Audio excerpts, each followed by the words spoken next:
नमस्कार दोस्तों। भगवान शंकर के मस्तक पर मां गंगा के विराजमान होने के पीछे गहरा पौराणिक, आध्यात्मिक और प्रतीकात्मक महत्व है। यह कथा केवल एक घटना नहीं बल्कि शिव की करुणा, त्याग और संतुलन शक्ति को भी दर्शाता है।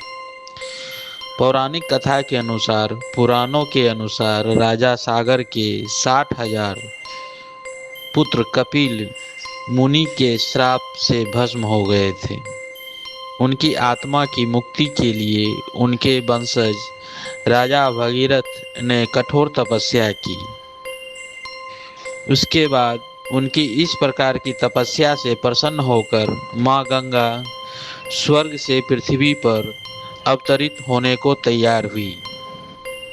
लेकिन समस्या यह थी कि गंगा का वेग अत्यंत प्रचंड था, यानी बहुत ही तीव्र था। यदि वे सीधे पृथ्वी पर गिरती तो धरती का संतुलन बिगड़ जाता और भारी विनाश होता। तब राजा भगीरथ ने भगवान शंकर से प्रार्थना की कि वे गंगा के वेग को संभाले। भगवान शिव ने गंगा को अपना जटाओं में धारण कर लिया।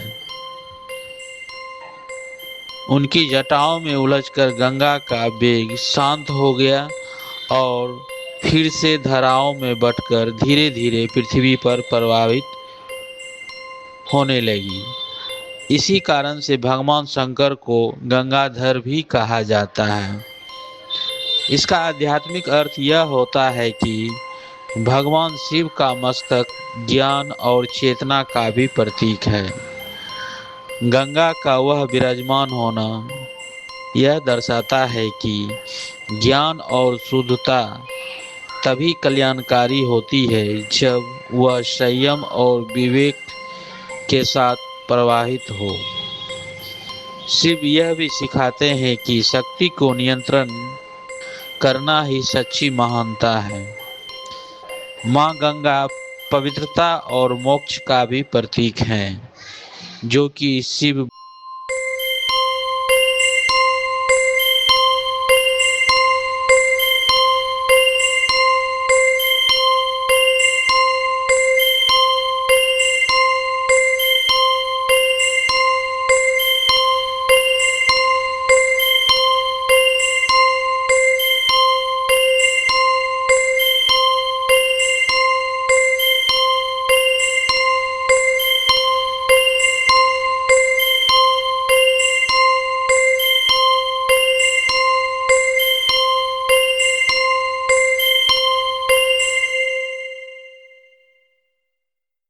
करुणा और त्याग में शिव ने लोक कल्याण के लिए अपने मस्तक पर गंगा को धारण कर लिया।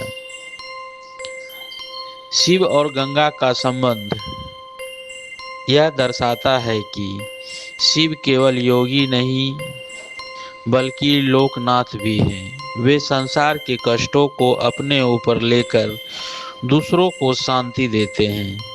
जैसे उनके विष पीकर नीलकंठ बने, वैसे ही गंगा का वेग धारण करके धरती को बचाया। निष्कर्ष इससे यह निकलता है कि भगवान शंकर अपने सिर पर मां गंगा को धारण करना यह दर्शाता है कि शक्ति, ज्ञान और भावनाएं जब नियंत्रण में हो तभी वे कल्याणकारी बनती है। शिव हमें यह भी सिखाते हैं कि जीवन में चाहे कितनी भी बड़ी शक्ति क्यों ना हो, उसे संयम और विवेक के साथ ही धारण करना चाहिए। हर हर महादेव।